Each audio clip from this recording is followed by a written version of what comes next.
Et nous continuons avec une thématique immobilière dans Enjeux Patrimoine. Nous allons nous demander ensemble en ce début d'année 2024 quelle approche il faut avoir sur l'immobilier de bureau et nous allons surtout tenter de comprendre ensemble quel est le contexte économique en ce qui concerne l'immobilier de bureau, un sujet qui revient régulièrement, que ce soit en lien avec l'essor du télétravail ou en lien peut-être avec des performances un peu moins bonnes sur certains actifs d'immobilier de bureau l'année dernière. Pour en parler, nous avons le plaisir d'avoir sur le plateau de Smart Patrimoine Ghislaine Seguin tout d'abord. Bonjour Ghislaine Seguin. Bonjour. Bienvenue sur le plateau de Smart Patrimoine. Vous êtes directrice générale déléguée de Next City Entreprises et nous avons le plaisir d'avoir à vos côtés également Vincent Danis. Bonjour Vincent Danis. Bonjour.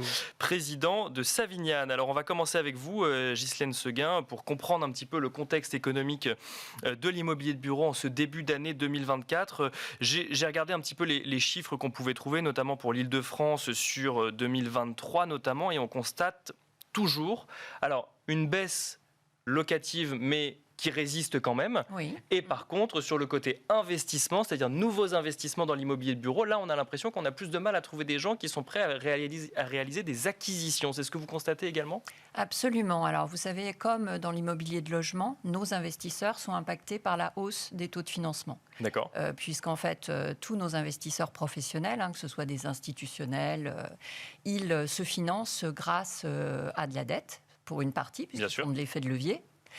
Et donc, c'est cette dette qui, d'un coup, s'est mise à augmenter d'une manière extrêmement considérable, puisque maintenant, on est à un Euribor qui est à 3,50, même un peu plus, 3,90 hier, je crois, alors qu'on s'était habitué à un certain moment à un Euribor négatif. Donc, on était dans une période où on a cru pouvoir penser que l'argent, finalement, ne coûtait rien. Mmh. Et donc, à ce moment-là, on avait de très importants volumes monétaires sur le marché et des investisseurs qui, du coup, s'endettaient avec un coût très limité. Bien sûr. Et tout ça alimentait beaucoup l'investissement et notamment l'immobilier tertiaire, donc le bureau et les autres produits tertiaires. Ça veut dire qu'on a beaucoup investi sur 2019, 2020, 2021 Alors, oui, tout à fait. Alors, le mouvement a commencé à partir de 2015-2016, quand les taux ont commencé à baisser. Et puis, effectivement, le point d'orgue, ça a été 2019, où là, c'est une année qui a battu tous les records en termes d'investissement. Ensuite, il y a eu le Covid. Donc là, on a eu un premier effet d'abord sur un redémarrage de l'inflation. Bien sûr. Ouais. Donc l'inflation dit hausse des coûts de construction. Donc le phénomène a commencé à gripper un peu du côté des promoteurs, donc qui construisent. Et on a eu un effet un peu difficile pour eux. Mais sur le volume de l'investissement, finalement, avec le redémarrage post-Covid, l'année 2020 s'est quand même relativement bien passée. L'année 2021 aussi.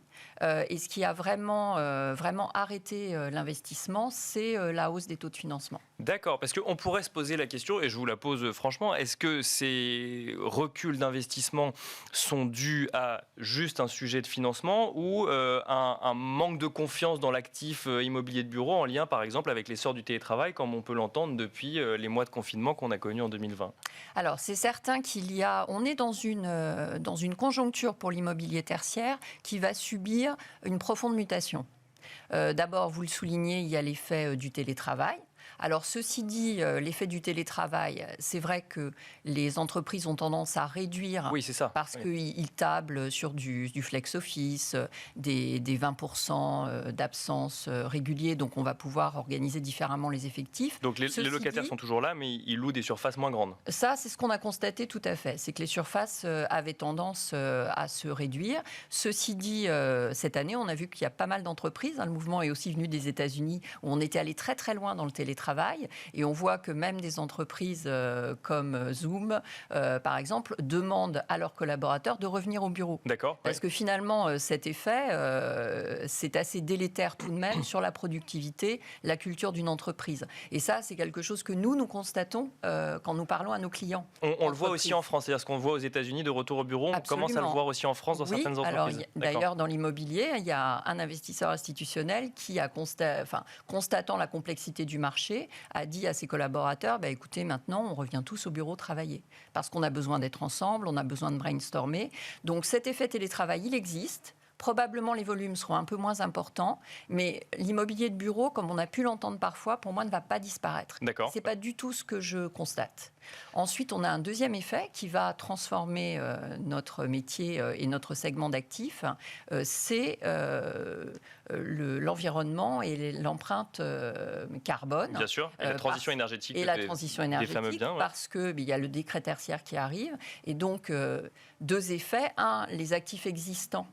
Les investisseurs doivent mettre beaucoup de capex dedans. Donc, il va y avoir beaucoup d'actifs qui vont être réhabilités, restructurés lourdement. Et puis, deuxièmement, une volonté pour les utilisateurs d'être dans des bureaux qui vont être parfaitement aux dernières normes, etc. Et ça va avoir par contre un effet plutôt positif sur la production de bureaux neufs. Vincent Danis, si on change de manière d'aborder le sujet et qu'on regarde ça plutôt d'un point de vue épargnant, qui a un large choix d'investissement face à lui, mais qui regarde aussi effectivement des véhicules qui peuvent proposer de l'investissement dans l'immobilier et pourquoi pas de l'immobilier de bureau. Comment est-ce qu'on regarde cette classe d'actifs ? C'est vrai qu'on a l'impression qu'il y a quelques années, l'immobilier de bureau, c'était sûr. C'était des grandes entreprises qui payaient, c'était des emplacements où globalement on savait que ça allait. Là, depuis quelques mois, il y a des questionnements quand même sur l'immobilier de bureau. À quoi ressemblera-t-il demain ? Alors dans la tête de l'épargnant français, il y a une valeur bien ancrée, c'est la solidité de la pierre. Même si de temps en temps, il y a des crises et ça reste une activité cyclique.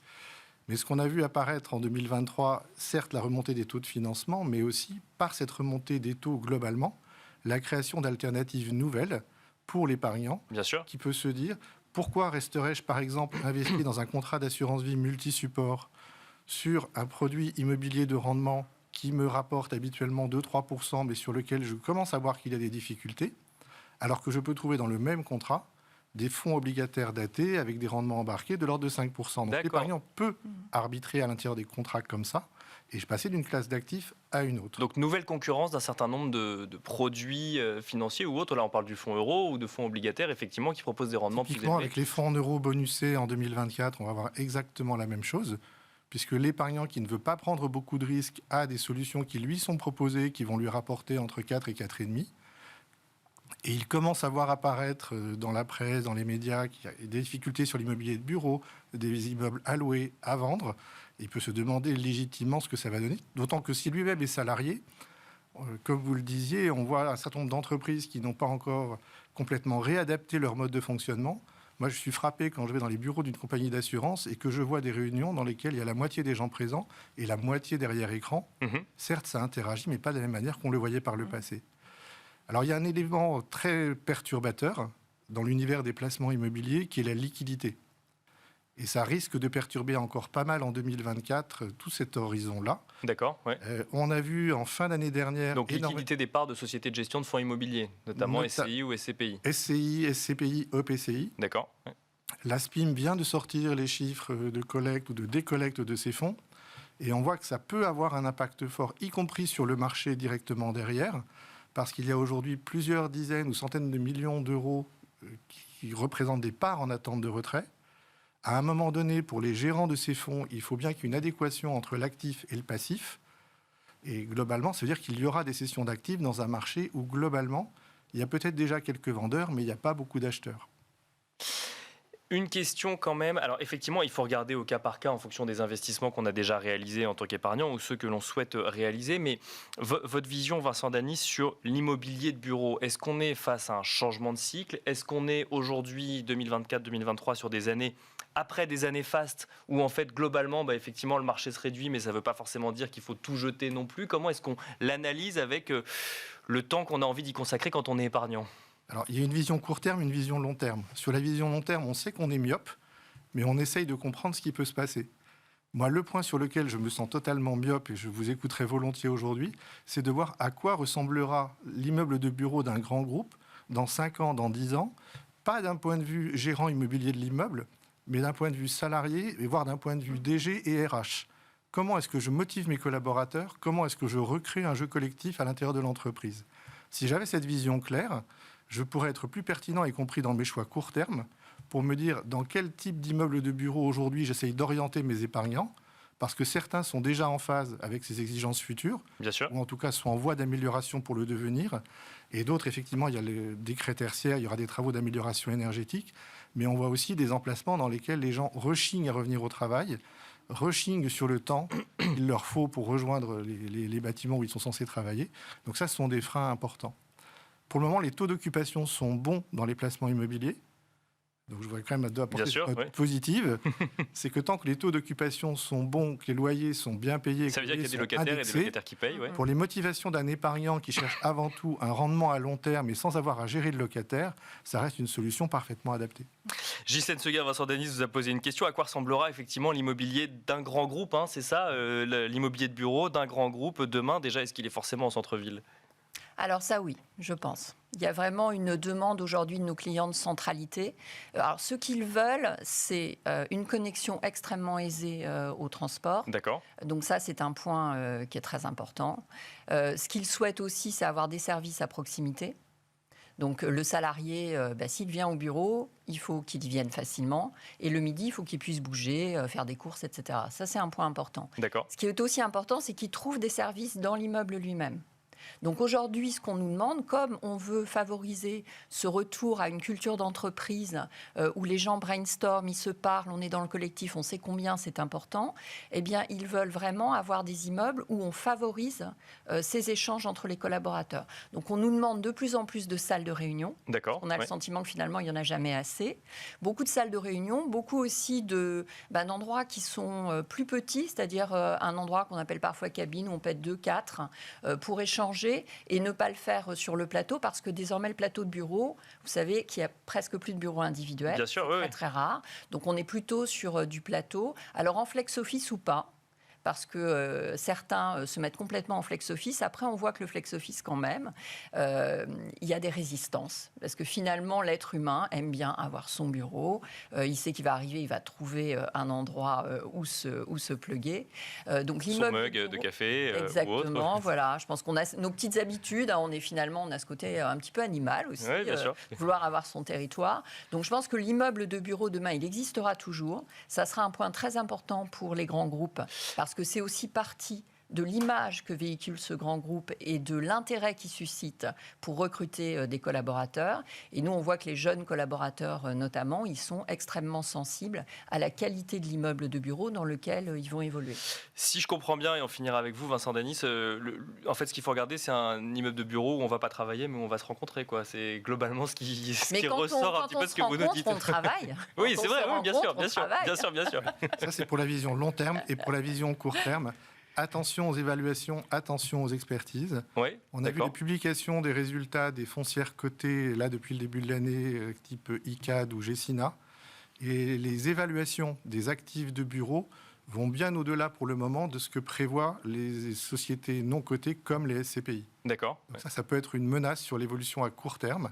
Soit ils sont trop pessimistes, soit ils sont en avance. Donc vérifiez quand même d'un côté ce que disent les foncières cotées, de l'autre ce que disent les SCPI. Normalement, ils devraient avoir le même discours, c'est ce que vous dites. Il n'y a pas de raison pour que la valeur d'un immeuble dépende de la nature de son propriétaire.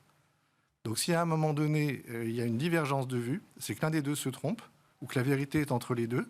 Mais ça veut dire que c'est plutôt un signal d'achat pour celui qui est sous-estimé et plutôt un signal de vente pour celui qui serait surestimé. Merci beaucoup Vincent Denis, président de Savignane. Merci Ghislaine Seguin, directrice générale déléguée de Nexity Entreprises, de nous avoir accompagnés dans Smart Patrimoine. Et quant à nous, on se retrouve tout de suite dans l'œil du CGP.